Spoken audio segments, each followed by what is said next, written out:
aprazível e acolhedora, Comunidade Espírita Capela do Sol, nesta manhã maravilhosa de domingo, e que possamos aproveitar bem as boas coisas que vão acontecer aqui hoje. Para tanto, nós contamos com Deus, nosso Pai bondoso, justo e sábio, com Jesus, nosso divino mestre, nosso guia e modelo, com Maria, nossa Mãe Santíssima de Nazaré, com a espiritualidade amiga que está e continuará conosco para levarmos a bom termo o que nós teremos. Antes, vamos à mensagem do dia. E a mensagem de hoje, tirada do livro Em Busca da Felicidade, do nosso irmão Sergito de Souza Cavalcante, é a mensagem de número 8 e fala sobre o maior dos sentimentos, o amor. Fala assim: diz a sabedoria popular que os que amam vivem, os demais são mortos que caminham.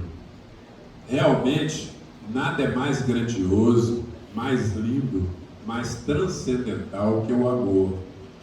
Meus discípulos serão conhecidos por muitos se amarem, disse Jesus. Sem amor nada somos, pois o amor é infinito. Só o amor é eterno. Todos nós almejamos viver uma vida plena de amor. Em vez de esperarmos que as pessoas nos ofereçam amor, é muito mais fácil transformarmos-nos em fonte de amor. O próprio Cristo nos ensinou que é mais bem-aventurado amar do que ser amado. Se nos sentimos abandonados, solitários e sem amor, experimentemos inverter as coisas. E ao invés de ficarmos frustrados com a falta de amor em nossas vidas, experimentemos amar mais as pessoas que nos rodeiam. Quando amamos, o amor é a nossa própria recompensa. Lindo demais, né? Sem amor não dá para viver, né? Agora nós gostaríamos de convidar a nossa querida irmã e companheira de jornada, Estela Mares, que vai fazer a nossa prece inicial.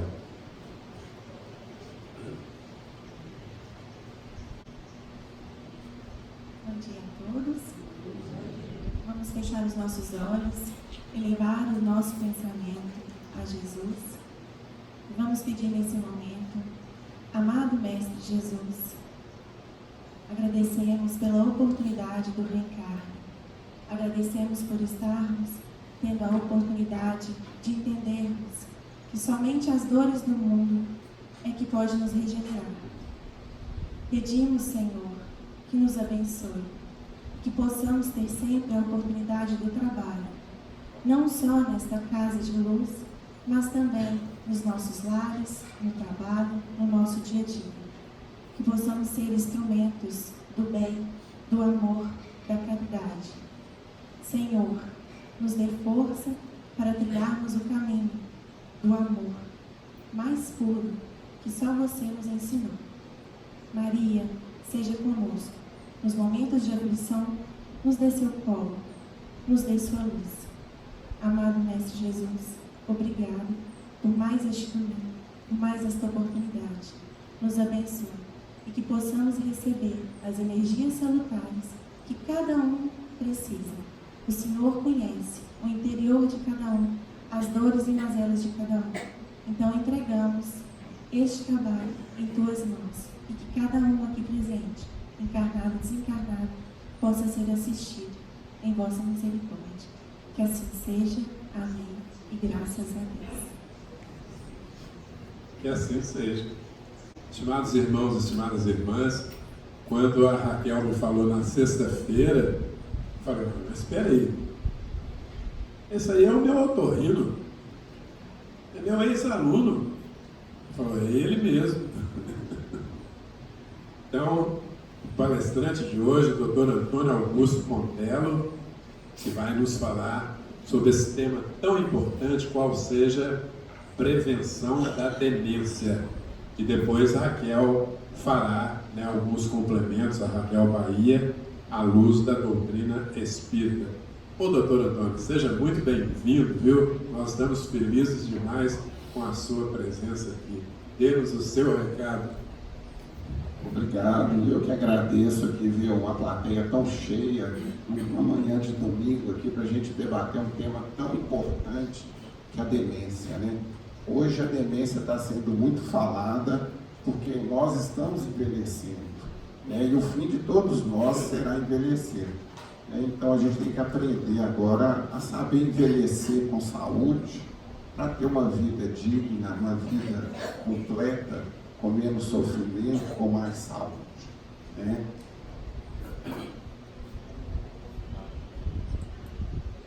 Eu sou médico há 25 anos, eu me formei em 93, fiz residência de clínica médica e depois de otorrinolaringologia. Eu trabalho com a parte de otorrinopediatria e de otoneurologia. A parte de otoneurologia que trabalha esses distúrbios de tontura, zumbido, tem um pouco a ver com a parte neurológica.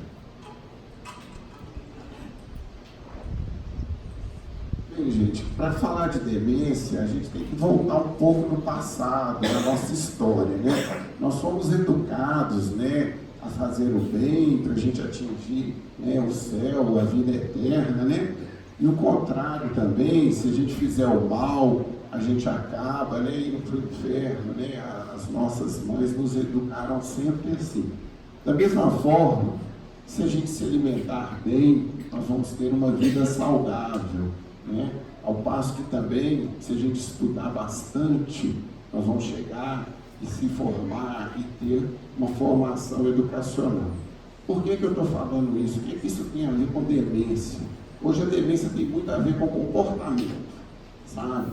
Então a gente tendo um comportamento saudável, a nível espiritual, a nível mental, um comportamento saudável, a nível educacional, a nível alimentar, esse vai ser o tripé, né, o quadripé, para a gente ter uma vida saudável. E essa vai ser a base do tratamento das demências.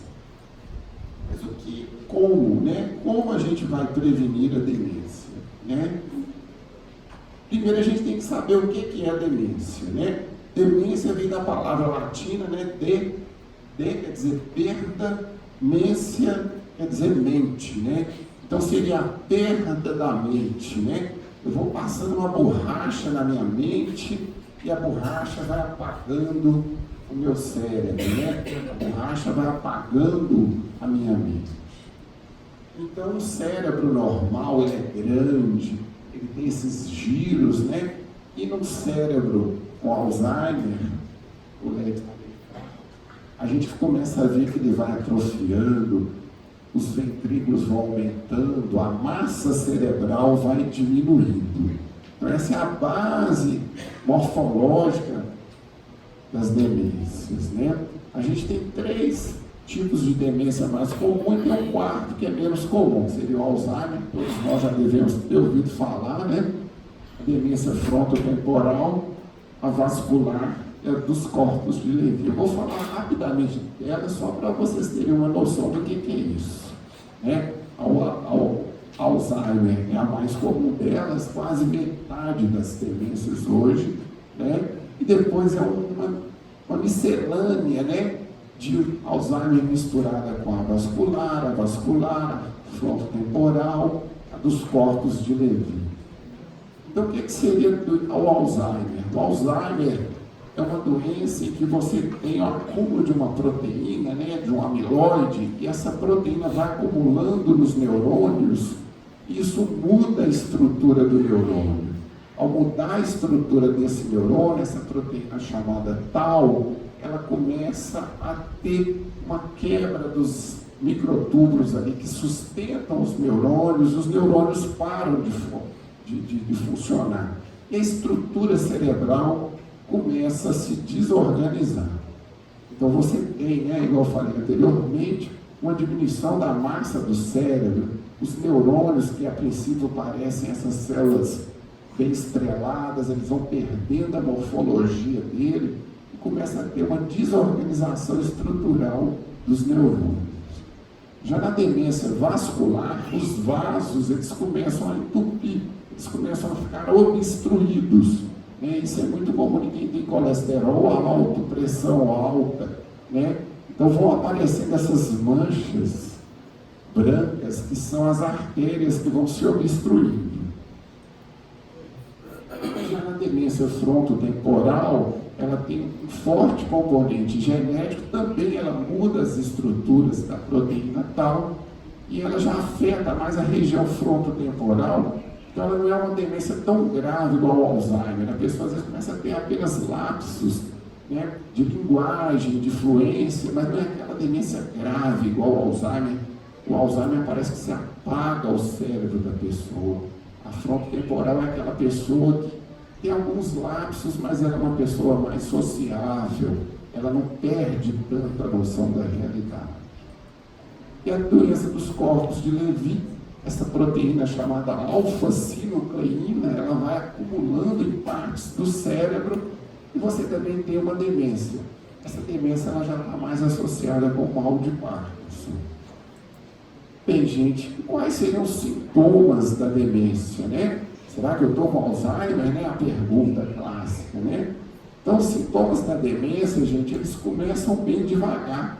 A princípio, a pessoa tem apenas pequenos lapsos de memória, um comportamento mais introvertido, a pessoa vai ficando mais isolada, às vezes ela perde o senso de orientação de espaço, né? Começa a ter atitudes agressivas, a princípio era uma pessoa calma, fica agressiva, né? Dificuldade de novas informações. As demências, a pessoa começa a perder principalmente a memória recente.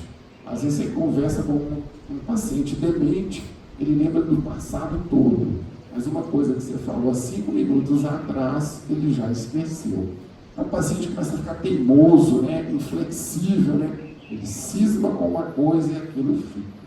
À medida que a doença vai evoluindo, né? A memória vai se perdendo, a inflexibilidade fica maior, o estranhamento fica maior, né? A pessoa começa a ter confusões, né? Começa a ficar agressiva, né? A pessoa não consegue cuidar do próprio corpo, né? Não consegue se lavar, se alimentar, se vestir, né? E a partir daí ela vai caindo no quadro grave, né? A pessoa ela, às vezes já não anda, já não conhece ninguém, já começa a ter outras doenças associadas. Às vezes a pessoa vai para a cama, tem escaras e fica no leito.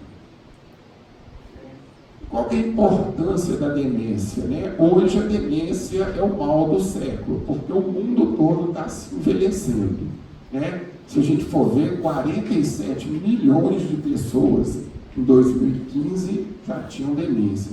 Isso é uma coisa de saúde pública, porque é um gasto enorme. Todos sabem aí, alguém que tem algum familiar demente, o custo que é manter um idoso demente em casa, né? Estima-se que é 800 bilhões de dólares no mundo que se gasta com a demência, né? E é uma doença que acomete mais pessoas acima de 65 anos. Por incrível que pareça, gente, tem alguns países no mundo que a demência vem diminuindo. Será por que esses países estão tendo redução da demência, sendo que no mundo inteiro ela vem aumentando, né? Seria aqui o Reino Unido, os Estados Unidos, Holanda, Suíça. Talvez atribuir isso à qualidade de vida, né? Condições socioeconômicas, condições socioeducacionais, né? E já tem outros países como China e Japão que a demência está aumentando. Talvez na China porque tem muita gente, né? E o Japão porque é um país muito pequeno, com uma densidade populacional muito grande. Hoje o Japão já está tendo problema com idosos, com aposentadoria, com pensão, né? É interessante que um país da África, Nigéria, a demência está estabilizando. Eles acreditam que lá tem a questão genética. Alguns genes lá são protetores da demência, né? E olha que interessante, hoje a demência ela está altamente relacionada com educação. Por isso é que no início eu falei da educação, né? Como nós somos educados. Então hoje já está provado. Quem estuda na infância tem menos risco de ter demência. Eu vou falar para vocês à frente, né?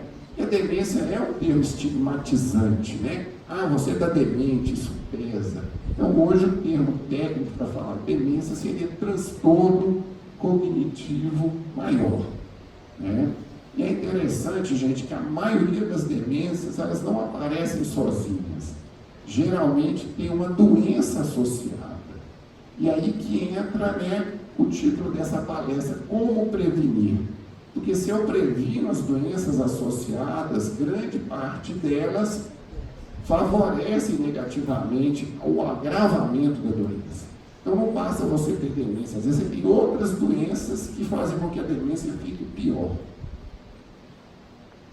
Para falar de demência, gente, a gente tem que falar de saúde, né? O que seria saúde, né? Há várias definições de saúde, né? No termo espiritual, saúde seria paz. Né? Eu estou em paz, eu estou com saúde, né? Em termos de vida, né? Seria ter vitalidade, né? Ter dinamismo, né? Em termos mais simplistas, saúde seria o quê? Ausência de doença. Se eu não tenho doença, eu estou saudável, né? Mas eu achei interessante esse termo, saúde, possibilidade de alternativa. O que é isso? Olha? Se eu estou com um problema, mas eu tenho uma alternativa de resolver esse problema, eu estou com saúde. O ruim é quando eu estou com um problema e eu não tenho alternativa de tratamento. Isso é uma doença, entre aspas. Bem, gente, e para se falar de saúde, a gente tem que fazer uma analogia com o dinheiro, né? Então, saúde é igual uma poupança, né? Se eu vou poupando o meu dinheiro desde novinho, quando eu ficar velho, eu vou ter uma poupança enorme de dinheiro. E saúde é a mesma coisa. Se eu começo a poupar a minha saúde desde novo, quando eu estiver idoso, eu vou estar com uma saúde enorme. Isso tanto no nível espiritual, mental e do corpo. Então, gente, para a gente falar de saúde, nós temos que falar de vida, nós temos que falar de vitalidade, sabe? E a vitalidade hoje, gente, talvez seja o fator que mais influencia na demência. É o fator que mais contribui para que você tenha uma vida mais saudável. E o que seria vitalidade, né? A vitalidade é um termo amplo, genérico, mas ao mesmo tempo extenso, né? Vitalidade quer dizer que você está com uma independência funcional, né? Eu consigo sair daqui, eu consigo me locomover, eu tenho a minha própria casa, eu me visto, né? Eu me alimento, eu me higienizo, isso é vitalidade, né? Eu consigo ter minhas atividades de vida diária. Quantas pessoas não conseguem levantar da cama? Quantas pessoas não conseguem se locomover? Quantas pessoas não conseguem se enxergar? Né? Vitalidade é você ter o autocontrole de você. Tem pessoas que têm uma saúde de ferro, mas não têm o autocontrole da mente. Então isso também é vitalidade. Né? Tem pessoas que não têm consciência do próprio corpo, não sabem como que o corpo está funcionando. Né? Vitalidade é ter mobilidade, é você poder se locomover, é você ter os sentidos preservados, a visão, a audição, o tato, né? Vitalidade é ter controle financeiro. Tem pessoas que não têm controle financeiro. E vocês vão ver que é interessante, mas o que tem a ver controle financeiro com demência? Um dos sinais que a pessoa está ficando demente, ela começa a perder o controle do dinheiro, ela começa a dar dinheiro para os outros, ela não sabe quanto ela tem de dinheiro. E tem uma parte do cérebro nosso, que ela é mais matemática, e ela controla a parte financeira nossa. Então isso é um indício também que a pessoa pode estar ficando demente. E é interessante que também é um sentido, é um sinal que também às vezes a demência não está avançada. Por exemplo, meu sogro, ele já está começando com a demência, mas ele sabe certinho quanto ele tem na poupança. Ele sabe certinho o dia que os aluguéis dele vão chegar. Então a demência dele não está tão avançada. Hoje é dia de eu receber meu aluguel. Então, assim, isso é interessante porque você começa a avaliar se a pessoa está com uma demência mais ou menos avançada. E falando em vitalidade, gente, esse slide é um slide muito interessante do professor Edgar, um geriatra, porque ele compara vitalidade com fragilidade. Quanto mais vitalidade eu tiver, menos frágil eu vou ser, né? Quanto mais vitalidade eu vou ter, menos declínio funcional eu vou ter. Quanto mais vitalidade eu tiver, eu vou ser mais robusto, eu vou ser mais resistente, né? Ao passo que, a partir do momento que eu começo a perder a minha vitalidade, eu vou começando a ficar frágil. A partir do momento que eu perco a minha vitalidade, eu começo a ter um envelhecimento. O envelhecimento, gente, ele é categorizado de duas formas. O envelhecimento fisiológico é chamado de senescência e o envelhecimento patológico, que seria senilidade. É interessante a gente saber disso. Uma coisa é você envelhecer com saúde, outra coisa é você envelhecer com doença, né? E a partir do momento que eu vou perdendo a minha vitalidade, eu começo a ter declínio funcional, eu vou perdendo a minha funcionalidade, eu vou perdendo a minha vitalidade. E aí eu começo a ter o quê? Fragilidade, risco de doença.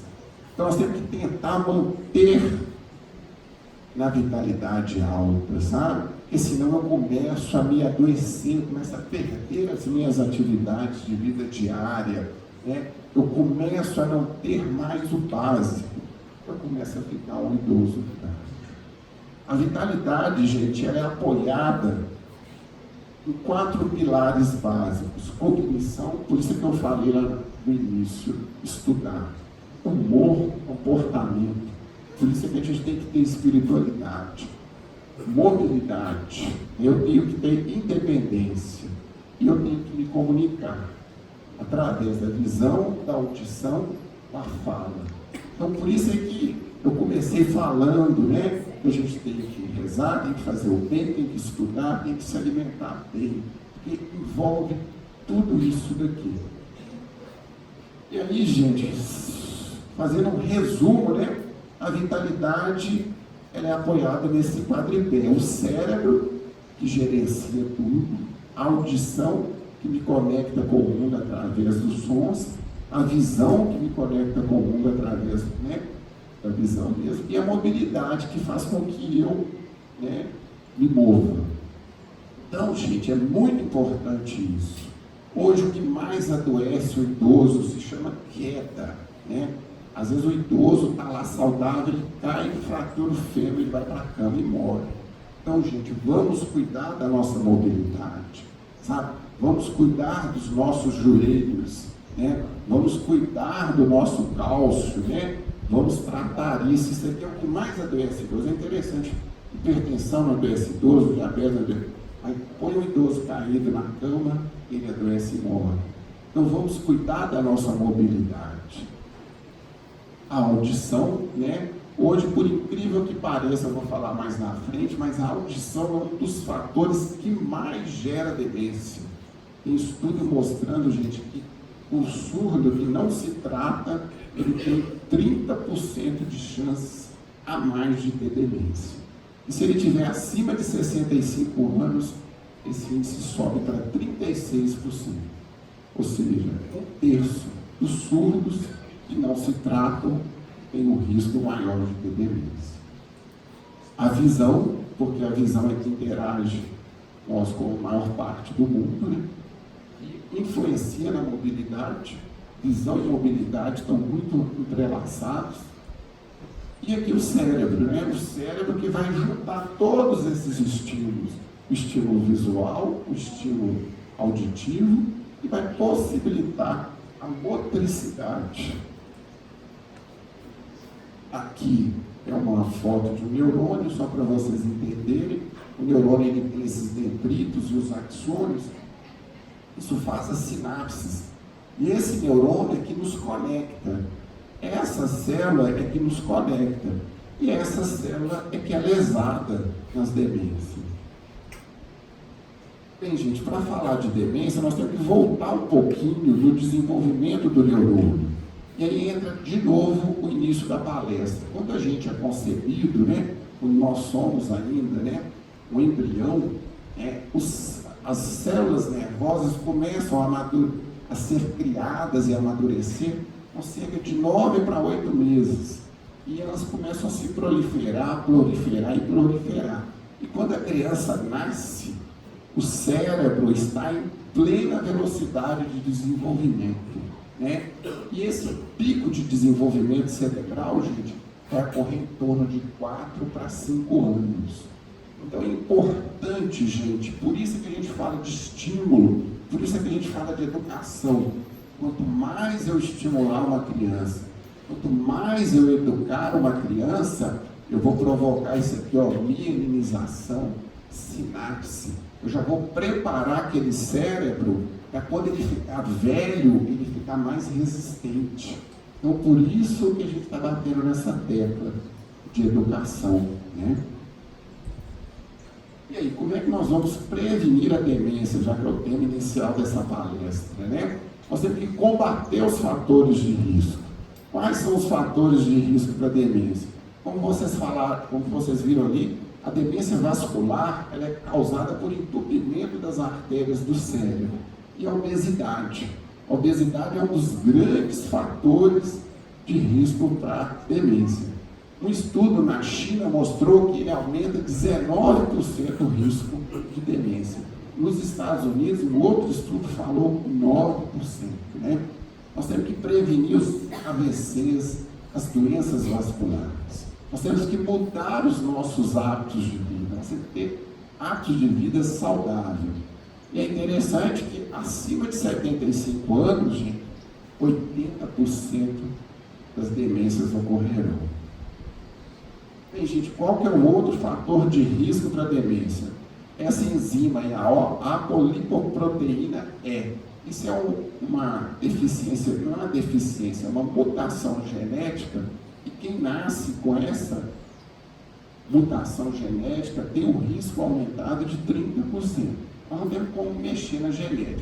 Mas esse fator, isoladamente, ele não é um fator só para gerar demência. Ele tem que ter outros fatores associados.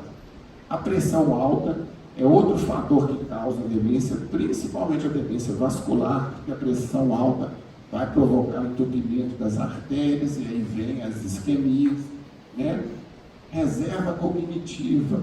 O que é a reserva cognitiva? É o aprendizado, né? Aí entra a questão da educação, né, que foi falada no início. Quanto mais reserva cognitiva eu tiver, quanto mais eu estudar, eu vou preparar o meu cérebro para ficar resistente à demência. Isolamento social, gente. Hoje, por incrível que pareça, 60% dos idosos no Brasil vivem sozinhos. E você ficando isolado socialmente, você não interage, você não enxerga os outros, você não se comunica com os outros, você não ouve os outros. Então nós temos que combater o isolamento social. Nós não podemos deixar o idoso viver sozinho. Ele pode até morar sozinho, mas ele não pode viver sozinho. Por isso que está se criando muitos centros de convivência para a gente interagir com o idoso. Isso evita uma demência precoce. A diabetes, porque a diabetes é o grande fator aí para as doenças vasculares, ela também provoca as obstruções das artérias e a perda auditiva, como eu já falei. Então, gente, esse gráfico aqui ele é interessante que ele pondera, né, ele pontua o risco de demência para cada condição. Então, se vocês verem lá no início da vida, 7% dessa mutação dessa enzima é um fator de risco para a demência. A educação, olha, menos educação. A falta de educação aumenta o risco de demência em 8%. Olha só, quase 10% dos dementes têm uma baixa educação.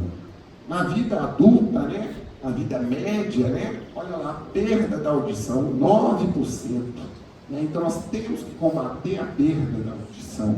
A hipertensão, o peso dela é menor, 2%. A obesidade, 1%.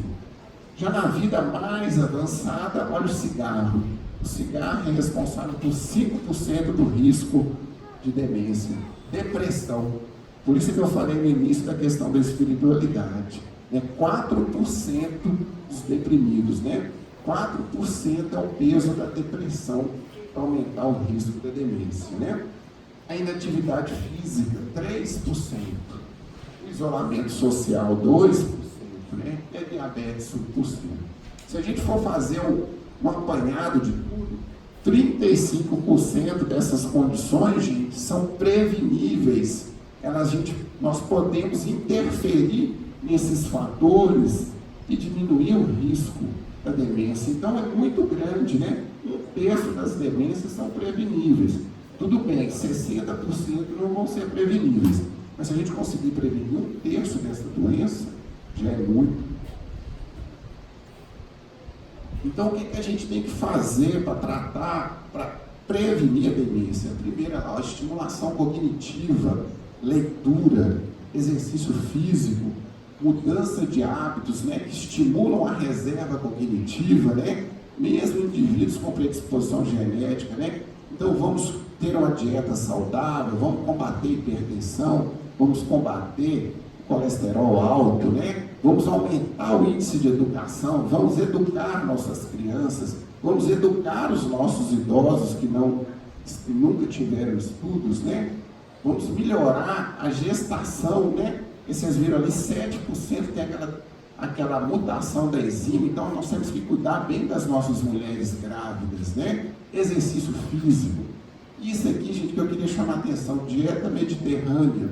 Eu até achei estranho, mas os italianos e portugueses, eles consomem 1 litro de azeite por semana. É muito para nós aqui, não estamos acostumados, né? Mas 1 litro de azeite por semana, o azeite é um santo remédio e alimento, né? 1 litro de azeite por semana. Quem vê se vai tolerar, né? E castanhas, 30 gramas de castanha por dia. Isso previne contra a demência. As drogas de combate à hipertensão, a aspirina, né, que é o AS, que é um antiagregante plaquetário, que inibe a formação de trombos, e os aparelhos de amplificação auditiva, os aparelhos de surdez. Então, gente, se a gente for resumir, né, como que a gente vai prevenir a demência, né? Nós vamos ter que praticar atividade física, nós vamos ter que ter uma dieta saudável, nós vamos ter que tomar os remédios contra hipertensão, diabetes, colesterol alto, né? Nós vamos ter que cuidar das nossas gestantes, nós vamos ter que educar o nosso povo. E é bom que isso aqui é uma sala de aula, né? Nós estamos educando vocês, né? Então, o princípio básico da prevenção da demência é esse. Isso aqui é a imagem clássica da prevenção da demência. É um idoso que está usando óculos, né? Daquela seriado app, né? Está usando um aparelho auditivo, né? E olha só que interessante isso aqui. Um estudo relaciona surdez e demência, né? A cada 10 decibéis que eu perco de audição, o meu risco de demência cresce 27%. Então, gente, não vou ficar com estigmas de usar aparelho auditivo. Aparelho auditivo é estigmatizante. Nossa, eu vou pôr um aparelho auditivo, credo, né? Nossa, eu vou pôr um óculos, credo. Vamos, se for necessário, vamos tratar a surdez, vamos tratar a queda da visão. Então, esse aqui é o senhorzinho lá. Ele está usando óculos, ele está usando um aparelho auditivo e ele está cuidando da mobilidade. Para a gente ter o quê? Né? Uma terceira idade feliz. Né? Obrigado.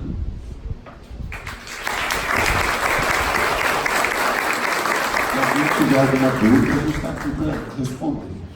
Então, hoje, a audição, se você pegar um indivíduo surdo e um indivíduo cego, o cego ele consegue se conectar muito melhor com o ambiente, apesar da cegueira, do que o surdo, sabe?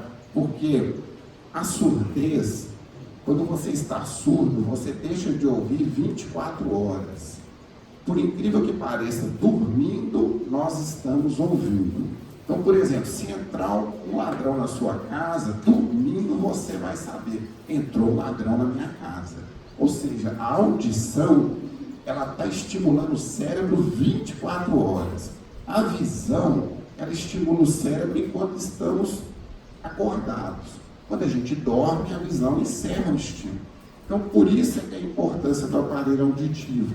A gente recomenda usar o aparelho auditivo pelo menos 12 horas por dia. Mas se você quiser dormir com o aparelho auditivo, pode, porque você está recebendo o som. E se vocês olharem aqui, deixa eu voltar o slide. Só um minutinho, doutor. Olha aqui, gente, quem quiser fazer pergunta, levanta o braço que eu levo o microfone, tá? que os outros possam ouvir a pergunta de vocês. Se vocês verem esse slide, né, o estímulo ele passa pelo ouvido e o ouvido ele conecta direto com o tronco cerebral e com o cérebro. Então, o nosso ouvido é a porta de entrada, né? Vamos fazer uma analogia com outro sentido, que é o tato, né? Eu estou estimulando o tato, né? Mas o tato é um estímulo muito inespecífico. Dependendo da situação, meu cérebro vai até confundir, mas espera aí, eu estou estimulando o quê? Meu braço? Que estímulo que é esse, né? A visão, tudo bem, é um estímulo objetivo, concreto. Mas a audição, ela traz muito mais informação. E essa proximidade do ouvido com o cérebro, né? Hoje é um órgão só, ouvido e cérebro. Não dá para separar ouvido de um lado, cérebro do outro. Por isso a importância. E 30%, gente, de risco é um risco muito grande. É um risco prevenível, né? Meu nome é Alexandre. Zumbido no ouvido sempre tem conexão direta com perda auditiva? E mais uma pergunta. Audição, só com exame médico se consegue saber? Ótima pergunta. A maioria dos zumbidos tem a ver com perda de audição, mas a gente tem zumbidos causados por outras doenças. Por exemplo, sono mal dormido é uma grande causa de zumbido. Excesso de estimulantes, café, bebidas coladas, né? Anfetaminas, remédios são outra causa de zumbido, né? Glicose alta, colesterol alto é causa de zumbido. Disfunção aqui da temporomandibular, problemas de coluna, problemas neurológicos dão zumbido. A maioria dos zumbidos tem a ver com perda auditiva, mas você tem outras causas de zumbido. Agora, a hiperacusia, né, que é o excesso de audição, ela tem várias causas. Uma delas é a ansiedade. Às vezes a pessoa está tão ansiosa que qualquer som incomoda. Mas a gente tem doenças que fazem os ossinhos ficarem mais rígidos, eles começam a vibrar igual metal. Então imagina você bater um metal na sua cabeça, ele vai retumbar mais. Você vai ter hiperacusia. Nós temos um tipo de hiperacusia chamada de misofonia. Mis quer dizer medo, né? Às vezes a pessoa teve uma experiência negativa com o som e ela, toda vez que ela ouve aquele som, ela tem uma lembrança negativa e aquele som se torna insuportável. É muito comum, por exemplo, uma criança que estoura um balão perto dela e toda vez que ela ouve o som de um balão estourando, aquilo para ela é um estrondo. Então a gente tem vários tipos de hiperacusia, né? Mas a gente tem como tratá-los, mas depende da causa. Bom dia. Bom dia. Deixa eu falar, a mente comanda o corpo, é isso? Isso. Então, se puder o microfone. Tá falando aqui.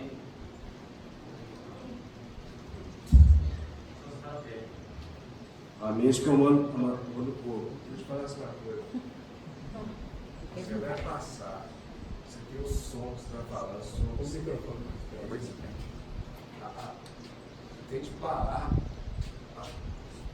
Como é que você fala? O barulho te atrapalha. Se o carro vai passando, você tem que parar. Ah, sim. Sim. Isso daí é um outro problema, né? Quando você tem uma competição de sons. Isso. Isso daí já não é. Isso aí. Isso já não é hiperacusia. Isso já chama ruído competitivo. Isso é um problema do cérebro de discernir um som do outro.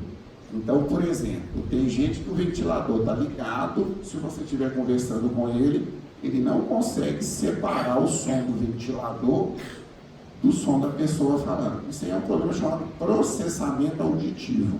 Eu não consigo processar aquela informação, eu não consigo colocar um filtro.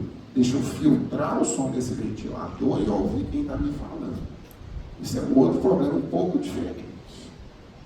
Gente, mais alguém quer fazer pergunta? Pois é. Duas aí. Não, era lá na casa Petiu primeiro.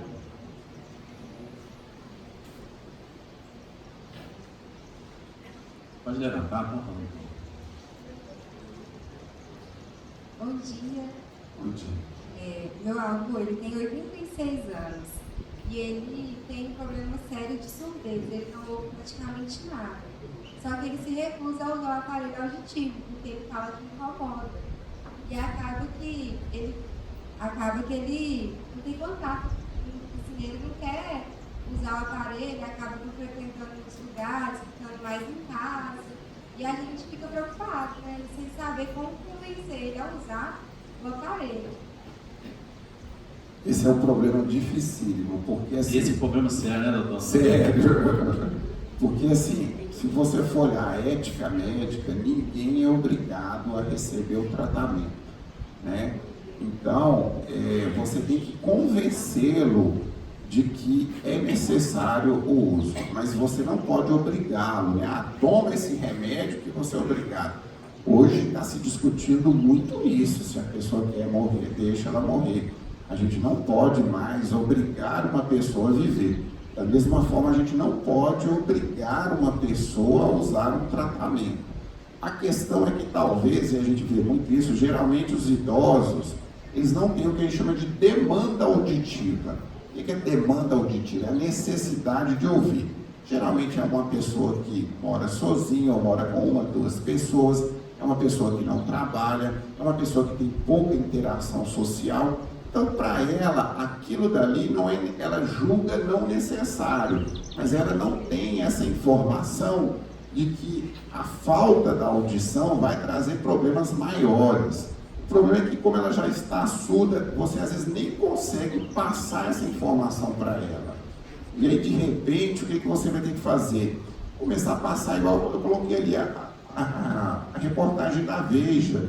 Começa a colocar informações visuais, já que ele consegue ver, e aí você já vai vendo, ó, isso aqui vai atrapalhar seu cérebro. Começa a ir educando, né? A gente tem que educar o idoso também. Porque se você for impor, por incrível que pareça, somente 40% dos idosos com indicação de aparelho auditivo vão usar efetivamente o aparelho auditivo. Então, o índice de aceitação de aparelho auditivo, por incrível que pareça, é muito baixo. É bem menor do que quem tem indicação de usar óculos. Mas por causa dessas questões, sabe? Isso tem que ser educação. Tem que ir falando, martelando, até uma hora ele aceitar. O problema é que às vezes demora tempo. Às vezes a pessoa fica 5, 6, 7 anos surda. Aí quando está um caos na família, ela resolve colocar o aparelho. Mas aí o que aconteceu? O nervo auditivo que liga o ouvido ao cérebro já atrofiou. O que aconteceu? A demência já está instalada. Aí você coloca um aparelho, o aparelho começa a dar mais problema do que solução, porque o estrago já foi feito, né? Então hoje a gente está indicando colocar aparelho auditivo com perdas leves para moderadas. Antigamente, quando eu me formei, a gente não tinha esses estudos, a gente falava assim, ó, quando você estiver surdo, você volta aqui. Aí a pessoa voltava surda, colocava o aparelho e dava aquela bagunça. Então hoje não, hoje a gente indica colocar aparelho cedo. Para quê? Para a gente manter o nervo auditivo funcionando, para a gente manter o cérebro funcionando. Porque o aparelho ele não serve só como um instrumento de comunicação, de interação, ele serve como um instrumento de estímulo. O aparelho é como se fosse uma fisioterapia para o cérebro. Então isso tem que ser muita conversa, porque se você for impor, a pessoa vai relutar. Quem levantou a mão?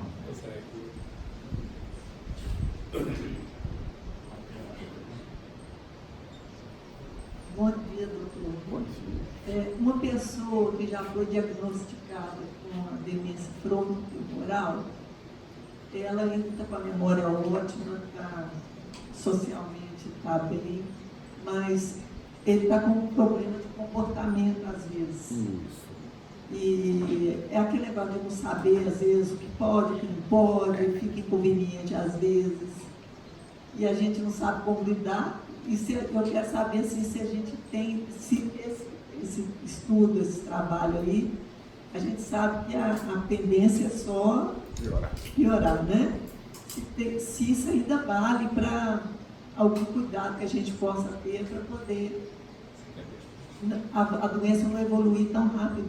Essa pergunta da senhora é pertinente, porque a doença frontotemporal, o lobo temporal, ele é o lobo que meio que julga, né? Ele faz meio que o julgamento, ele é como se fosse o balizador, né? Isso pode, isso não pode. Então, realmente, a demência frontotemporal, a pessoa tem mais problemas de comportamento, ela tem até a memória boa. Mas aí tem as drogas, né? Tem os inibidores da colinesterase, que aumenta a quantidade de acetilcolina no cérebro. Isso ajuda também aquela parte do cérebro a funcionar mais.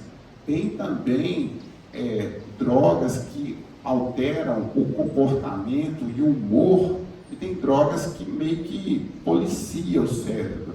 Tem drogas que ajustam o humor da pessoa e ela começa a ver, ó, isso aqui eu posso, que é muito bom. Às vezes essa pessoa sai pelada na rua, sabe? Fazer xixi no meio da rua, né? Fazer cocô no meio da rua, elas perdem esse senso, né? Então tem drogas que ajudam. Nesse caso aí, as drogas, os remédios é que vão ajudar no controle do comportamento. Porque a doença já está instalada, né? O senhor falou de várias partes do cérebro. Isso. Mas eu não ouvi cerebelo.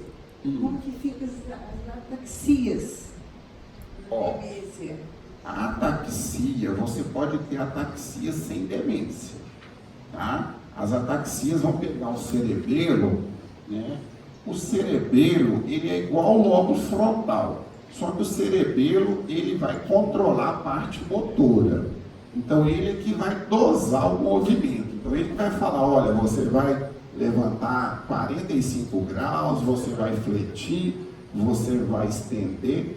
Ele é que controla o movimento. É como se ele fosse um filtro que fala, ó, você pode ir daqui até aqui. Tem demências que atacam o cerebelo, mas a demência em si, ela vai atacar outras regiões. Você pode ter ataxia sem demência, você pode ter demência sem ataxia, mas igual eu falei ali, a demência de Lewy, ela costuma atacar o cerebelo e dar mal de Parkinson. Depende da região do cérebro onde a demência atacar. A demência vascular, ela tem a atacar mais a parte mais mediana do cérebro. Mas você pode ter também as ataxias. E você pode ter doenças puramente atáxicas. Não, a ela já é uma esclerose só de uma parte da via descendente auditiva. Né? Ela pode dar ataxia, mas às vezes ela pega só metade do corpo. Ela já é uma doença mais grave.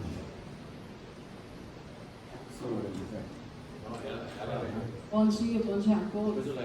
Eu gostaria só de fazer uma colocação, se eu estiver errado, por favor, que o senhor me corrija.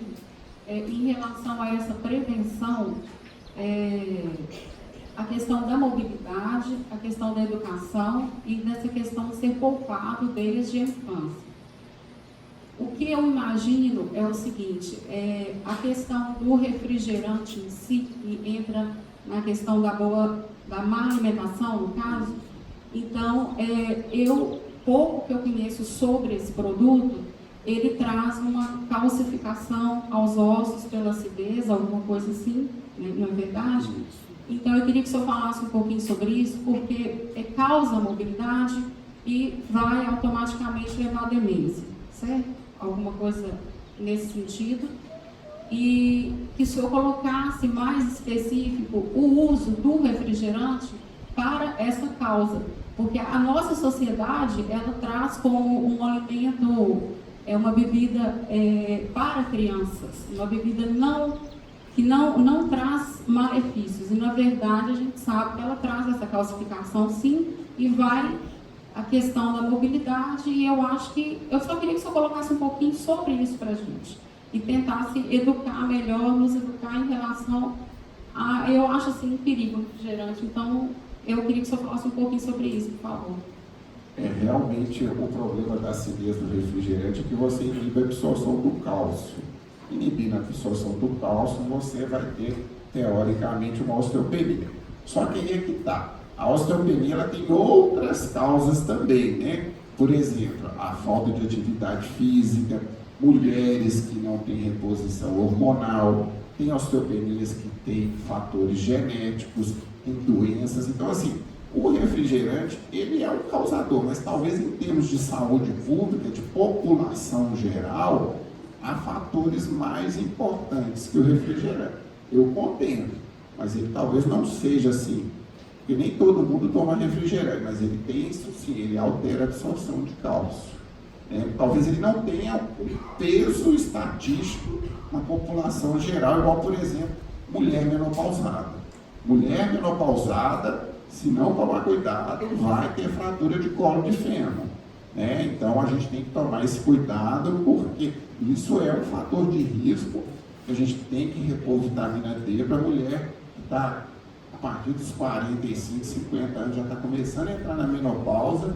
A gente tem que repor vitamina D, que esse sim é um fator de peso. O refrigerante mas não é um fator de peso assim a nível de população.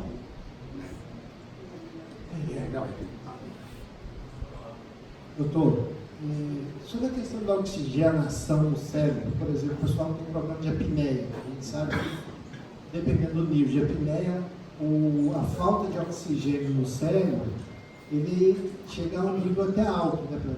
A apneia a cada 60 segundos, por exemplo, é um nível alto e isso me falaram que pode causar sérios danos ao cérebro.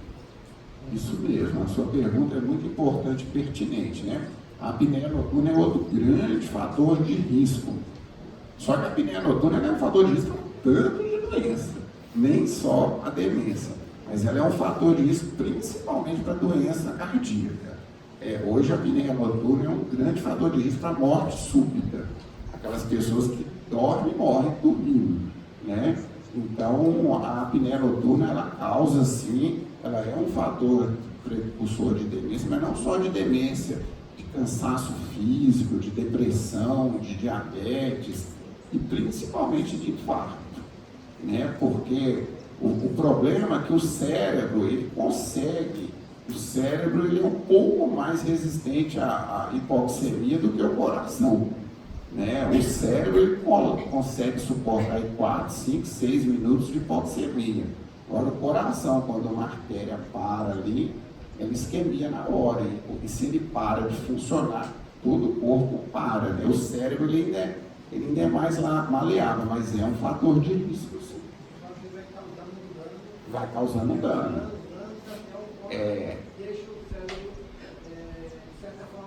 Isso.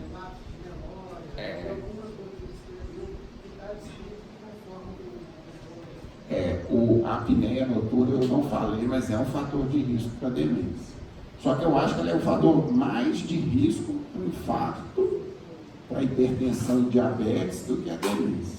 Porque são órgãos que vão lesar primeiro. Às vezes você tem um apneia que infarta com 30 anos, com 40 anos, e aí não dá nem tempo de ficar velho. O problema é esse, que o coração vai embora primeiro. Então a gente tem que tomar cuidado com a apneia por isso, porque ela pode provocar uma demência, mas antes disso um outro órgão já foi lesado. Bom dia. Bom dia. Eu tenho um irmão com 61 anos, ele dava aula de inglês, informática, professor. Aí ele está com demência, né?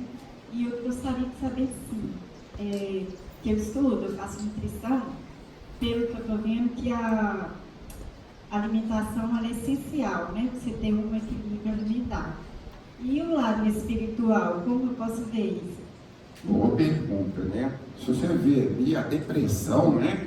Ela é responsável por fator de risco de 1 a 2%. Deixa eu pôr aqui no slide.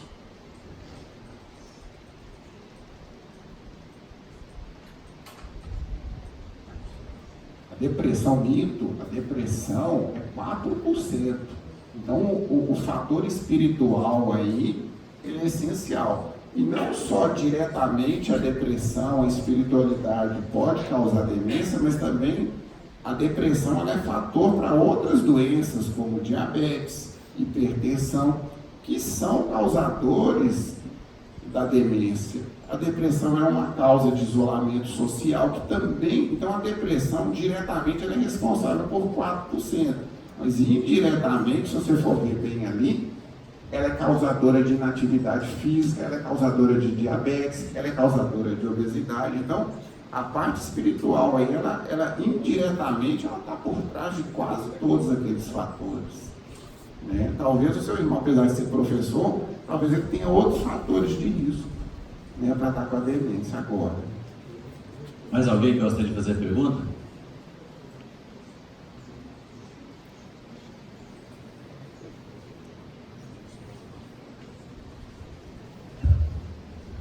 Bom dia. Bom dia. Eu queria saber como é que funciona a limpeza do ouvido. De quanto tempo, como deve ser feito, por quem deve ser feito. Porque tem uma pessoa da minha família que ficou com a audição muito ruim. Depois da limpeza, a audição voltou muito ruim. Porque eu tenho um amigo que, por ter sido feito, segundo ele, inadequado, ele vai ter problemas seríssimos do. Bem, gente, a gente é educado com uma mania de limpeza, né? A gente acha que a gente tem que limpar tudo, né? E aí a gente começa a tomar banho da cabeça até o pé, com bucha, falta passar ácido. Esse conceito, gente, é um conceito errôneo. Se você vê os animais aí, o porco, ele se joga na lama, ele se esfrega na lama, por que ele está saudável? Então hoje, gente, esse conceito de limpeza é um conceito errôneo. Então hoje a gente deve limpar o quê? A área da face que é mais oleosa, as axilas, os genitais e os pés. O resto, deixa os dentes também, né? Mas o resto, essa oleosidade que a gente tem na pele, ela é ácida. A oleosidade da pele, ela confere uma impermeabilidade da pele para que, quando entrar água ou até mesmo germes, essa oleosidade impede que o germe penetre. E essa oleosidade, ela é necessária no ouvido. A cera, ela é ácida. Então, de rotina, se você não sente nada no ouvido, deixa o ouvido quieto lá, sabe? Aquela cera está te protegendo. O que você deve fazer? Com o dedo mindinho úmido, tirar o excesso que está saindo aqui por fora para não ficar feio. Agora, tem doenças, tem pessoas que produzem cera em excesso. Aí a cera começa a incomodar. Então, quando a cera começar a incomodar, é que você deve limpar. Se a cera não está incomodando, ela está ali fazendo o papel dela de proteger o ouvido. Mas se ela estiver incomodando, aí sim você deve ir no otorrino para limpar. Mas nunca se deve auto-limpar, porque primeiro você não está vendo o que você está limpando. Segundo, que os objetos de limpeza, a maioria deles são redondos. Eles funcionam como um pilão, eles vão socar a cera lá para o fundo e compactá-la. Então o ideal, se a cera não estiver incomodando, é deixar ela quieta lá. Ela é um mecanismo de proteção. Por favor, doutor, eu gostaria de saber que está em moda agora usar uma pulseirinha para prevenção de demência. Ela tem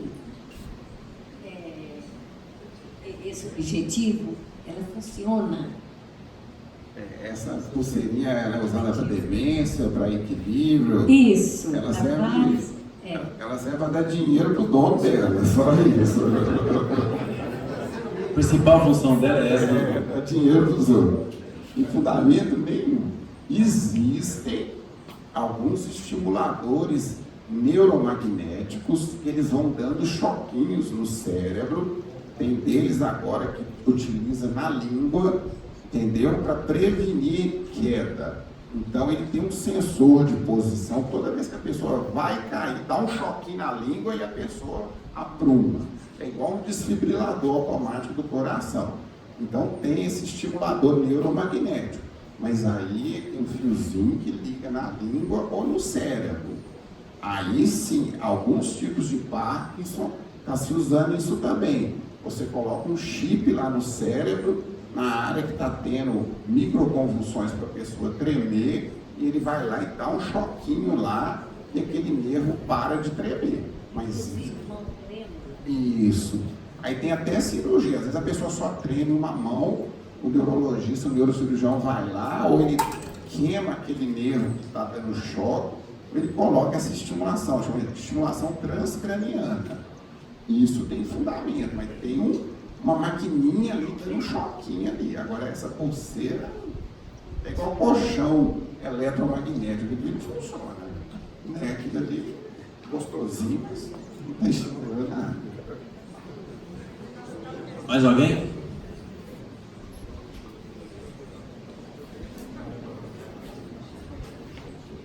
Doutor, bom dia. Bom dia. Eu não tenho cera no ouvido direito. Escorre uma água. Eu já fui no Rino, ele falou que é por causa da arcada dentária. Por isso que eu estou usando aparelho para acertar a arcada dentária. E eu sinto dor no ouvido, diz também que é por causa da arcada dentária. Tem... Bom, uma coisa é uma coisa, outra coisa é outra coisa. Tem uma coisa a ver? A falta de cera pode dar dor de ouvido. E a disfunção da articulação pode dar dor de ouvido também. Mas a disfunção da articulação não vai fazer produzir mais ou menos cera. O que acontece é que tem pessoas que a cera ela é muito líquida. E em vez dela ficar pastosa, ela escorre. Sabe? Aí nessa hora o que você tem que fazer? Você tem que passar um óleozinho de pele dentro do ouvido, que esse óleo de pele ele vai fazer o papel da cera. Sabe? O problema é que as pessoas veem aquela aguinha escorrendo e começam a limpar. E o atrito de limpar aquela aguinha vai ferindo a pele. Então, primeira coisa, não limpar aquela aguinha, que é uma cera recém-produzida. Você pega qualquer olhinho de pele, óleo Johnson, óleo mineral e passa. Esse óleo Johnson, ele vai funcionar como o papel da cera, tornando a pele mais oleosa. Mas aquela aguinha que sai é uma cera que não ficou pastosa. Agora, a disfunção da TM não tem nada a ver com a cera. Ambas podem dar dor de ouvido, mas uma dá dor de ouvido por um mecanismo, que seria a pele seca, trincada, e a outra dá dor de ouvido porque o ouvido dá 2 milímetros da articulação. Aquela articulação vai rangendo ali, acaba que o ouvido inflama. Mais alguém gostaria de fazer pergunta? Doutor Pontello, então aquela bateriazinha não serve para nada que vocês falam? A pulseirinha. É, a pulseirinha. Não serve para nada. Eu compreendo que é caro. E foi caro, viu, doutor? Também tem. Está na moda, né? Bom dia. Bom dia. Doutor, eu queria te fazer uma pergunta a respeito dessa pulseira. Eu acredito que eu já vi pesquisas sobre isso e acredito que você também já viu a respeito de pessoas que, por exemplo, estavam passando por um determinado tipo de tratamento médico. Algumas pessoas recebem o comprimido e algumas outras pessoas recebem o comprimido, mas não é o medicamento, e elas, de alguma maneira, também melhoram, né? Então, assim, você não acredita que, às vezes, esse efeito dessa pulseira pode ser uma coisa também que, da maneira como que a pessoa acredita, né, aquilo se manifesta, de alguma maneira, né, na realidade dela? Então, se eu coloco uma pulseira, se eu vou olhar para minha pulseira e vou falar, hoje eu estou equilibrado porque eu tenho minha pulseira, de alguma maneira isso influencia sobre as suas reações, né, no dia a dia. O que você acha sobre isso? Qual é a sua opinião? Isso chama efeito placebo, né? O placebo é um medicamento que não tem princípio ativo, mas que ele induz a uma resposta emotiva, né? Talvez se você pegar uma pulseirinha lá de Salvador e colocar lá no braço, ela vai fazer o mesmo efeito. A questão é você vender isso como um tratamento, né? Eu tenho um amuleto, nossa, quando eu pego esse amuleto aqui eu estou protegido. Vai fazer. O placebo, ele tem efeito, sabe? Às vezes a pessoa tem um distúrbio psiquiátrico, você dá um remedinho placebo, você inibe. O placebo é tratamento. A questão é você vender isso com um propósito que não é propósito, né? Né? Então, assim, por isso que vocês estão aqui trabalhando a espiritualidade, né? Talvez se a gente ficar aqui assistindo uma aula de espiritualidade, talvez vai fazer mais bem do que essa pulseirinha, sabe? Porque aí você vai trabalhar o espírito da pessoa, né? E o problema é você enganar e vender aquilo com um propósito que está só com um efeito placebo, né? Essa que é a questão, né? De você não ser claro com a pessoa, né? Mas que tem efeito placebo, tem. Talvez você possa usar outros argumentos para você, igual aquele filme daquele cara que ficou perdido na ilha, lá ele pegou uma bola de futebol, de vôlei, né? desenhou a cara de uma pessoa e aquela bola de futebol ficou acesa a companhia. Né? Isso aqui dali é um efeito placebo para a depressão, para o isolamento. Né? Mas teve um efeito. Né? O problema é você vender aquilo com um objetivo que não é aquilo. É psicológico, né, doutor? Não, é psicológico. Né? É bom só pro bolso do quem vende, né?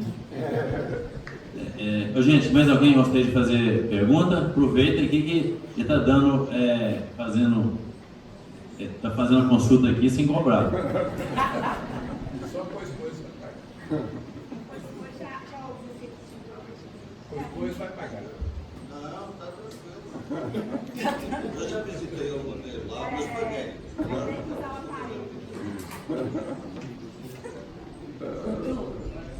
Meu nome é Cíntia e a gente vê falar muitas coisas, né, sobre medicação e sobre hipertensão, medicamentos hipertensivos. Depois de muitos anos de utilizados, eles podem criar um relaxamento nas artérias e vir a ocasionar algum tipo de isquemia? Essa pergunta sua é importantíssima. Nós tivemos uma aula sobre desprescrever, ou seja, parar de receitar remédio. Né? Uma coisa, gente, é um adulto jovem com pressão alta. Você tem que manter a pressão baixa, porque eu estou pensando lá no futuro, é daqui 20, 30 anos. Outra coisa é um idoso de 80 anos que chegou aos 80 anos.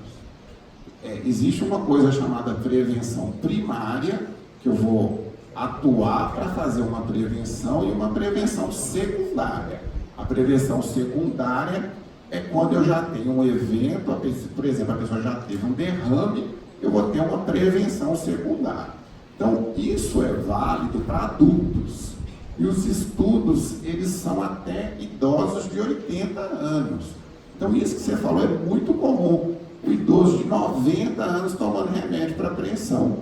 Só que o remédio da pressão baixa muito a pressão, ele começa a ficar tonto. Aí você tira o remédio da pressão, a tontura passa. Então eu falo, gente, o idoso que chegou a 80 anos, gente, ele é uma aroeira. Se ele resistiu 80 anos saudável, é porque ele é um idoso robusto. E hoje os estudos estão mostrando isso. O idoso robusto que chegou a 80 anos, ele não vai quebrar fácil, não. Ele vai chegar nos 90, possivelmente ele vai chegar nos 100. Então, hoje, idosos têm que tomar muito cuidado com o excesso de remédio. Então, hoje já está provado. Idoso que toma mais de 5 qualidades de remédio por dia, eles correm risco de iatrogenia. Então tem que tomar muito cuidado, que vai no médico, passa um remédio, vai no outro médico, passa outro, vai no outro, passa outro, e nenhum conversa com o outro. Aí começa o idoso a passar mal. Quando você vai ver, o idoso está tomando 7, 8, 10 tipos de remédio. E aí entra isso que você falou. Você tem que usar remédio de pressão para o adulto, jovem, hipertenso. O idoso, ele vai ficando idoso, a aorta, que é essa artéria principal do nosso coração, ela fica dura, ela enrijece. E o coração, para vencer a resistência da aorta, ele tem que aumentar a pressão. Então, gente, você baixar a pressão de um idoso, você corre o risco de gerar uma isquemia, você corre o risco de gerar uma tontura, queda. É muito comum o idoso cair porque o remédio da pressão está baixando a pressão demais. Então tem que tomar muito cuidado com isso. Remédio de pressão até 80 anos, tudo bem, mas depois de 80 anos tem que ver se o remédio está fazendo bem. Porque às vezes o remédio pode estar fazendo mal. E outra, se o cara chegou a 80 anos, gente, ele não vai quebrar fácil. Ele não vai quebrar fácil. Então, ele não vai precisar de tanto remédio. Sabe? Eu falo que ele é uma aroeira, pode bater um prego ali de cerca que ele vai aguentar. Então não precisa ficar dando tanto remédio, mas a maioria dos médicos, como não tem essa formação em geriatria, vai entrando com remédio. Então tem que tomar muito cuidado. A minha mãe começou a usar. Isso aconteceu com a minha mãe semana passada. A pressão dela subiu para 17 por 8, ela já está com 87. Ela chegou, nossa, tô tonta. Falei, mãe, para com esse remédio. parou com o remédio, a tontura passou. Então tem que tomar muito cuidado com idosos demais, sabe? Acima de 80 anos, você tem que ir meio que pisando em ovos. Não é qualquer remédio que você dá para idoso, não. A menos que ele tenha uma doença grave. Mas, por exemplo, meu pai nunca teve pressão alta. Com 80 anos começou a ficar hipertenso. Pega leve com ele, não precisa baixar demais a pressão. 12 por 8 no idoso de 80, 90 anos, às vezes é até pressão baixa. Às vezes ele precisa de uma pressão de 14 por 9, 15 por 9, sabe? Né? Tudo bem, 25 por 12 vai romper um vaso ali, mas uma leve hipertensão, isso é até benéfica para o idoso. Mais alguém, gente? Nós vamos fazer mais uma pergunta só. Que depois a Linda vai fazer uma exposição sobre a luz da doutrina espírita. Quem é que me ligou? Quem é que me chamou?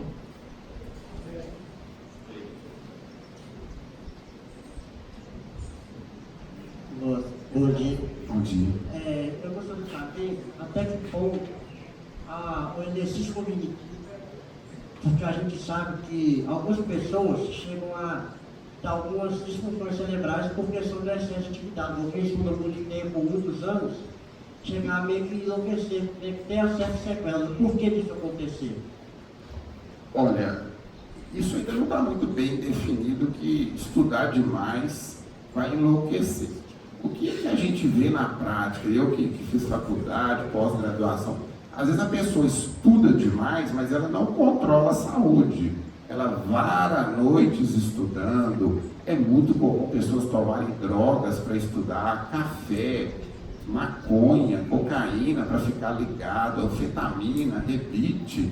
E a gente vê que às vezes essas pessoas estão adoecendo porque elas estão extrapolando limites, né? Mas isso já está até provado. Quanto mais você estuda, né, mais você vai ter segurança e reserva cognitiva para não ter demência. Talvez essas pessoas que estão enlouquecendo, elas estão abusando, né? Ou abusando de não estar dormindo bem, ou às vezes fica o dia inteiro estudando, 3, 4 dias estudando, não pratica atividade física, não se alimenta bem. Então talvez a questão aí seja o equilíbrio, né? Eu tenho que ter um equilíbrio, ó, não vou parar a noite estudando uma semana, 1 hora eu vou cair duro. Eu não posso ficar tomando café o dia inteiro para eu varar à noite, tomando rebite, que é muito comum, anfetamina para ficar ligadão. Isso, o que mais a gente vê no meio ambiente acadêmico é isso, as pessoas tomam drogas para permanecer acordadas e poder estudar demais, né? Talvez a questão seja mais falta de limite. Então, você tendo uma carga excessiva, não causa demência, causa excessiva de atividade? Não. Tanto é que tem aquela máxima, né? O trabalho enobrece o homem, né? Você já viu alguém morrer de trabalhar? Deixa eu ver, né? Pelo contrário, né? A gente vê que aqueles idosos que permanecem trabalhando, questão é inteiro, né? Idosos, principalmente gente que mora na roça, tirando leite, batendo inchado, os caras estão com 80, 90 anos, estão vivos, porque eles não pararam de trabalhar. Atividade, né? Ô, gente, então agora nós vamos encerrar, porque foi muito bom, né? Depois nós vamos conversar com ele para voltar aqui mais vezes, que está fazendo para nós aí, nos atendendo aqui sem, digamos assim, né? Sem ficha, né? É um prazer. Nós vamos à convidar. disposição, é só chamar. Depois nós já pode pensar no outro tema aí. Nós agradecemos o senhor, viu, doutor Antônio? Eu que agradeço a cooperação, a paciência, né? A gratidão. Aqui, ó, nós vamos te passar um livro. Certo. Que, aí. Obrigado. Explica aí. Esse livro foi ditado por André Luiz, Chico Xavier e Paulo Vieira. Certo. É Evolução em 2 Mundos. Nós estamos estudando esse livro aqui no Capela do Sol, às sextas-feiras à noite. E neste livro, essa visão, esse conhecimento que o senhor tem, André Luiz traz à luz da doutrina espírita, falando a questão do caminhar do princípio inteligente, como foi que a espiritualidade superior preparou como é que ele preparou o nosso corpo físico. Certo. E aí no capítulo 11, no 10º, ele fala sobre o cérebro. E no 14º, o senhor vai ver um trabalho maravilhoso falando sobre a mente.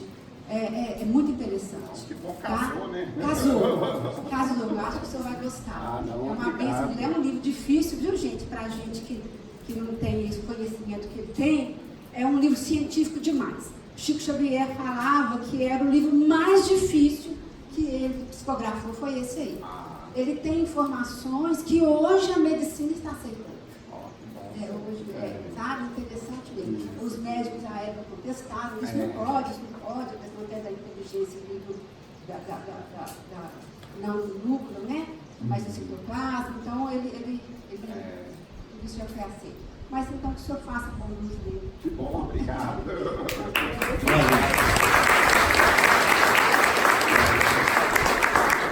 Gente, agora minha linda esposa vai falar à luz do doutrina espírita sobre esse assunto, tá bom? Gente, mas vai ser bem rapidinho. Vai ser rapidinho, que já estão... Vai ser bem rapidinho, porque ele falou uma coisa extremamente importante, né? Que é a questão de nós nos postarmos espiritualmente perante a vida.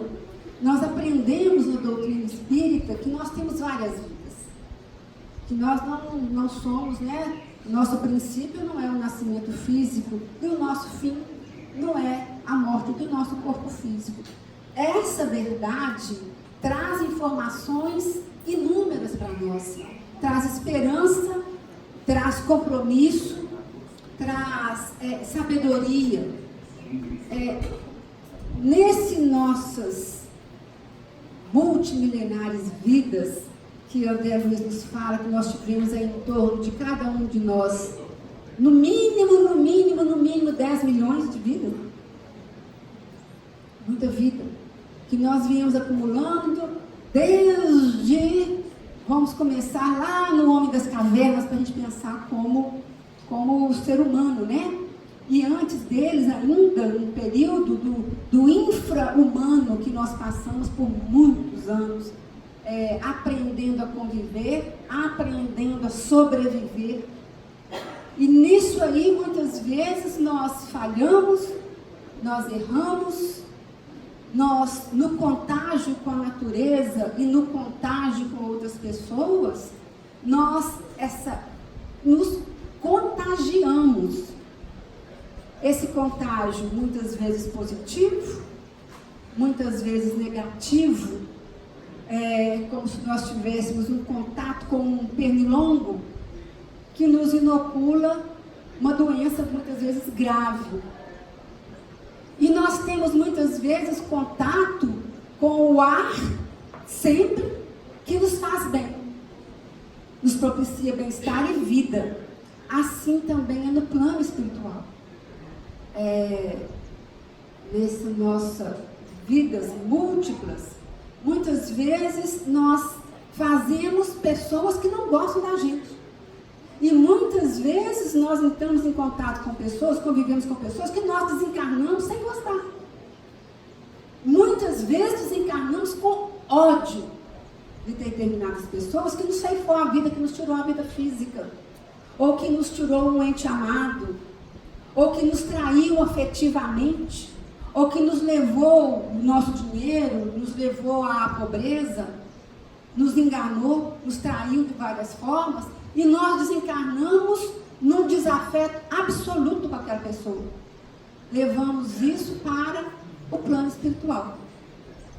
André Luiz narra para nós, no livro Missionários da Luz, um idoso num processo grave de demência e que estava sendo assistido, me parece, por Aniceto, eu esqueço o nome dos mentores de André Luiz, e que mostrou para André Luiz o quadro daquela demência, e André Luiz, aprofundando naquilo, ele estava vinculado a erros gravíssimos de vidas passadas, e que na conexão com aquela entidade, André Luiz pôde perceber uma entidade acoplada a ele, gerando para ele uma dificuldade de raciocínio, porque turvava o pensamento dele com ódio, que também é um elemento que penetra o nosso corpo e complica, ele diminui a nossa o nosso potencial de ver o bem, de fazer o bem, de sentir o bem. Então, esse idoso, num processo grave de demência, estava vinculado a erros do passado. Aí entra a psicologia, que nos convida, sempre ao lado da doutrina espírita, ao perdão, ao auto-perdão. Nós erramos sim, todos nós, ninguém está aqui dentro, nós não temos anjos aqui dentro e muitos poucos anjos encarnados no planeta. Então todos nós erramos. Às vezes erramos gravemente. Às vezes cometemos erros graves. Ontem na reunião mediúnica nós atendemos uma freira que, aliás, o grande atendimento ontem foi de pessoas que não se perdoaram e que após o desencarne estavam lá buscando um início de arrependimento. É necessário que nós tenhamos consciência que erramos. Às vezes geramos graves problemas para alguém ou para o nosso corpo mesmo. Mas é necessário que nós entendamos que nós somos aprendizes, nós somos estudantes ainda espirituais, que estamos caminhando, aprendendo. Então é preciso que nós nos perdoemos. Entendamos que somos frágeis mesmo. Mas esse perdão não pode gerar acomodação no erro. Esse auto-perdão, esse entender, poxa vida, por que eu fui fazer isso?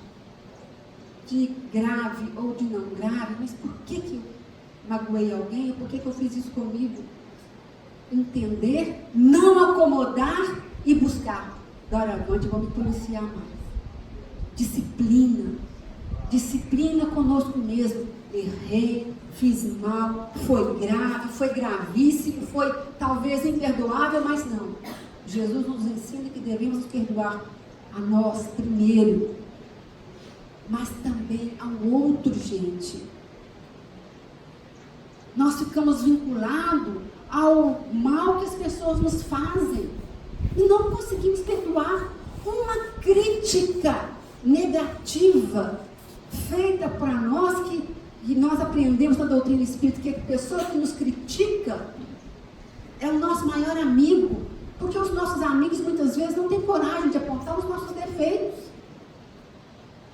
Aquele que tem coragem, olha, mas você fez isso, isso, isso, devemos agradecer e entender, porque através da crítica é que nós vamos perceber que de fato eu estou errado mesmo, eu preciso melhorar. Mesmo que seja no escondidinho do quarto, você está ali com vergonha de ser ofendido, de ser criticado, mas que nós percebemos sempre que nós precisamos estar sempre atento às nossas condutas.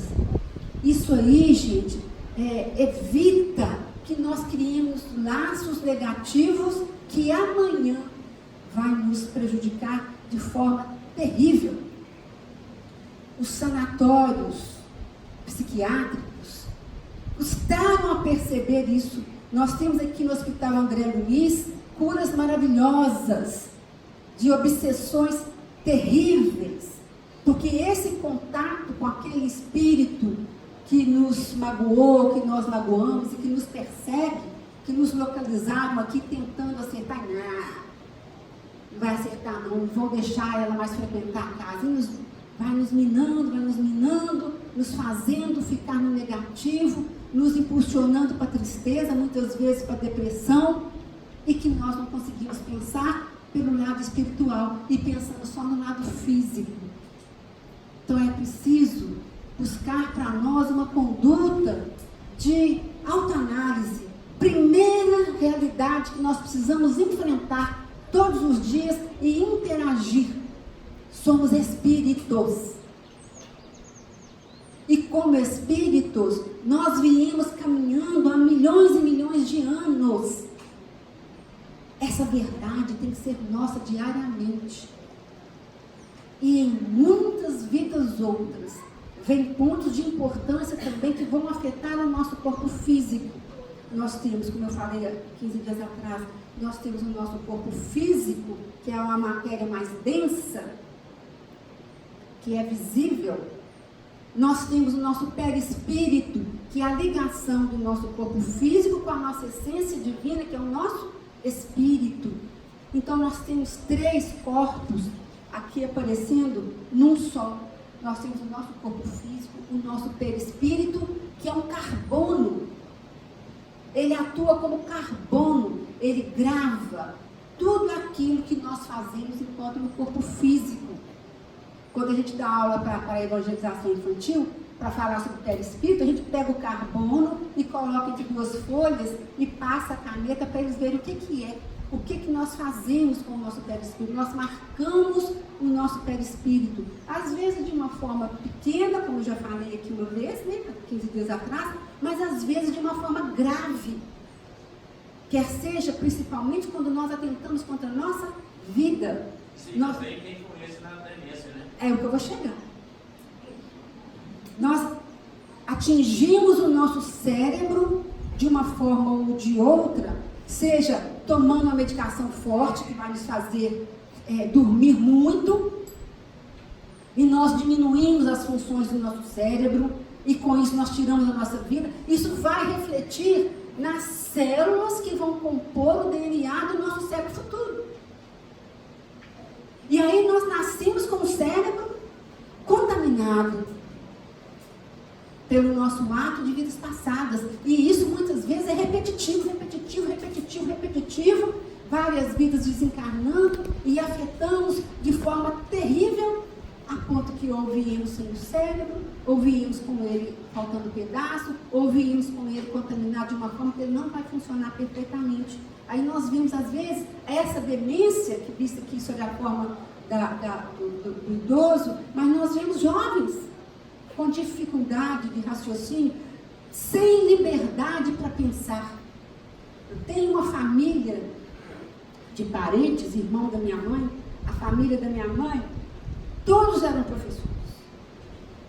Eram dos filhos que sobreviveram, 9, 8 professores, um famoso. E mais todos professores. Um tio meu nasceu com um problema do cérebro. Dava a ele, desde criança, uma demência. A gente chamava de demência. Ele casou e gerou 5 filhos. Desses 5 filhos, 2 nasceram normais. 3 nasceram também com problemas graves neurológicos. Formatos de cabeça, que você bate o olho e você vê, essa pessoa não é normal. Ovalada, assim, com tudo, sabe? Então, são pessoas que a gente que é espírita, que recebeu informações, que se comprometeram entre si no crime. Vidas cometendo crimes terríveis, utilizando a inteligência que Deus concedeu como bênção, o patrimônio valiosíssimo, para arquitetar urdigas, né?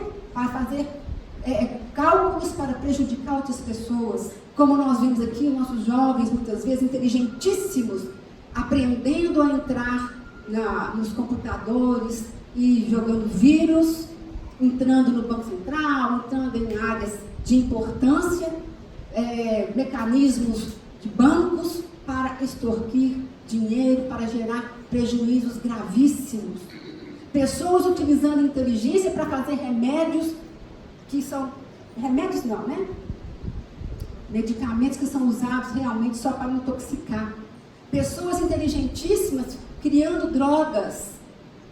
Então, esse uso da inteligência para fazer o mal contamina, gente, o nosso cérebro.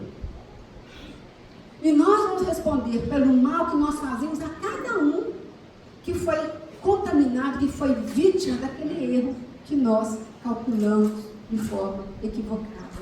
Então, nós temos a obsessão como fator de gerar em nós demência, aquele espírito que se acopla a nós e vai nos prejudicando, nos minando o cérebro para gerar doenças que hoje a medicina aprendeu a tratar sem choque, sem amarrar a pessoa num quarto como se fosse animal. Então, é o tratamento feito através da prece, através da água fluídica, através da evangelioterapia, através de sessões de psicologia, todas pautadas para esse conhecimento de si mesmo, da realidade da vida. E o mal que eu faço para ela volta para mim em dobro, me atinge em dobro, mas em compensação, o bem que eu fizer para ela me atinge em formas múltiplas.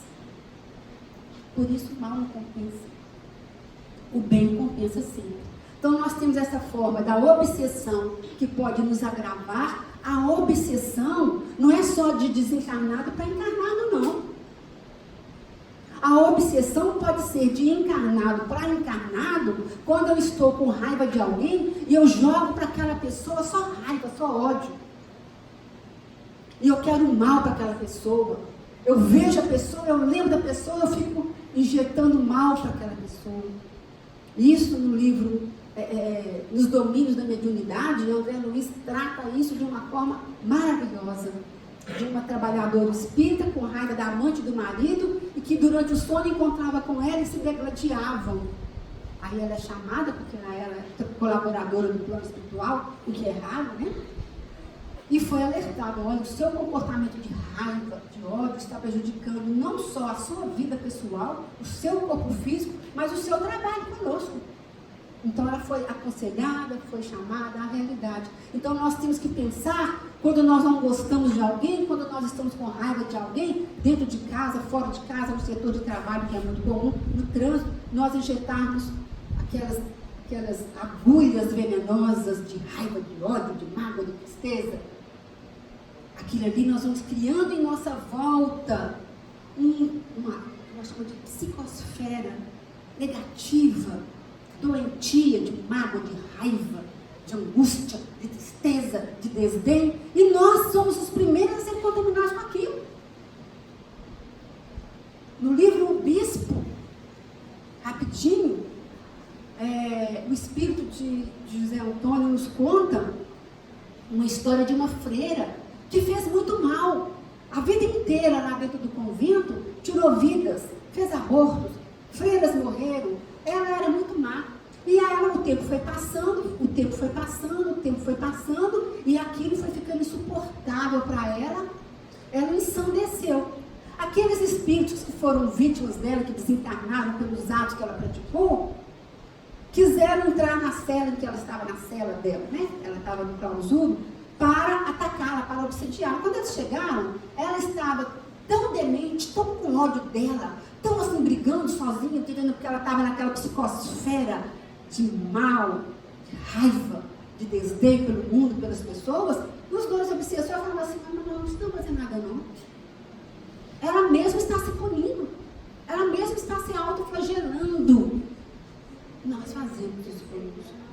Nós vamos conservando atitudes de raiva, atitude que se alguém tivesse conosco nós não gostaríamos, e nós vamos criando em nossa volta uma psicosfera que vai nos atingir primeiro. Nós vamos responder primeiro por aquela vida só de pensamentos ruins, de atitudes ruins, de palavras pesadas. Então, hoje a medicina psiquiátrica espírita cuida desse aspecto, e a cura tem sido maravilhosa. O doutor Roberto Lúcio vem cá sempre fala isso para nós. A obsessão e os nossos atos de vidas passadas, que com o carbono que eu falei, comprometeram o nosso perispírito, e alguns de nós estamos nascendo aí com microcefalia, porque atentamos contra o nosso cérebro, já nascemos com essas deficiências mentais, neurológicas, que a família do meu tio nasceu. A criança já vem com aquele problema cerebral, vemos as paralisias cerebrais, que a gente não entende. Gente, essa criança nasceu assim, umas nascem saúde, outras não. São atos de vidas passadas que nós praticamos contra os outros e que estamos hoje num aprendizado doloroso, mas um aprendizado de dar valor à inteligência, de dar valor à liberdade de pensar, de dar valor à liberdade de agir, de dar valor ao direito do outro. Então nós viemos sem aquela liberdade para aprender que aquilo é valoroso. O mal que nós fizemos, o mal que nós fazemos, ou o mal que eventualmente viemos a praticar, atinge primeiro a nós. Por isso, o nosso corpo físico muitas vezes espelha situações que nós não encontramos soluções, não explicação. Meu Deus, alimento bem, estudo, pratico atividade física, faço tudo direitinho, mas mesmo assim estou caminhando para uma demência. Gente, meu pai é tão bom, como trabalhou a vida inteira, como se cuidou, se alimentou, teve uma vida de uma pessoa que, uma cultura fenomenal, como nós tivemos um professor aqui excelente, que morreu de Alzheimer. Mas, e o lado espiritual? Que é tão importante quanto o lado físico. Então nós precisamos cuidar da nossa saúde física, mas principalmente da nossa saúde mental e espiritual. Nesse livro Evolução em Dois Mundos, André Luiz, em cada capítulo nos fala, nos lembra que nós somos senhores do nosso destino. Porque nossa mente é a nossa forma de pensar que vai falar se nós temos saúde ou não.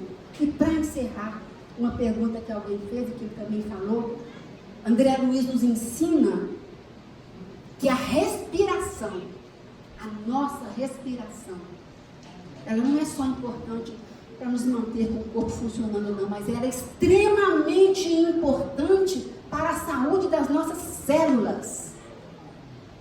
O nosso respirar, nós precisamos aprender a respirar.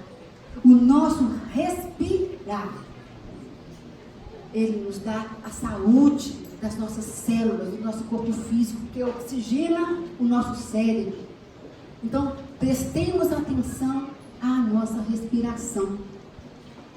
Prestemos atenção à forma que nós e esquecemos de respirar. É de extrema importância, gente, que nós aprendamos a ver o nosso corpo físico como resultado daquilo que nós fazemos, que nós pensamos, que nós falamos. É extremamente importante. Nós aprendemos com André Luiz. Estar aqui é uma bênção, é um privilégio de poucos. Mas estar aqui ignorando a nossa essência, nós falhamos. O que Jesus nos disse? Conhecereis a verdade, e a verdade vos libertará. Conheçamos a verdade nossa.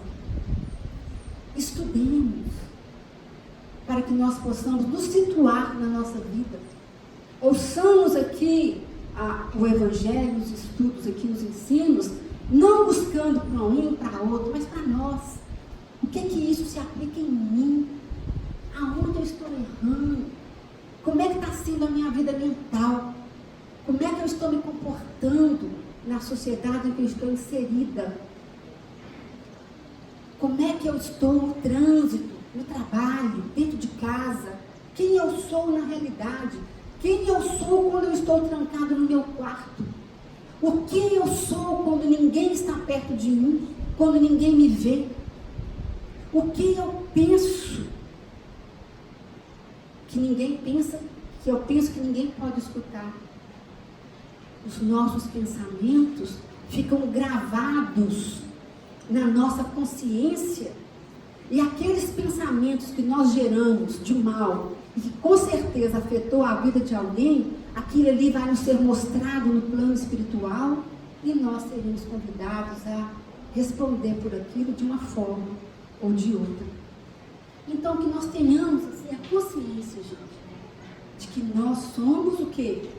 Espíritos provisoriamente inseridos no corpo físico, numa oportunidade rara de aprendizado, ou de expiação, ou de prova. Então nós estamos aqui, gente, para mudar o nosso eu, para melhorar o nosso eu. E isso tudo vai refletir na nossa vida, ad eterno. Falei rapidinho, que Jesus nos abençoe.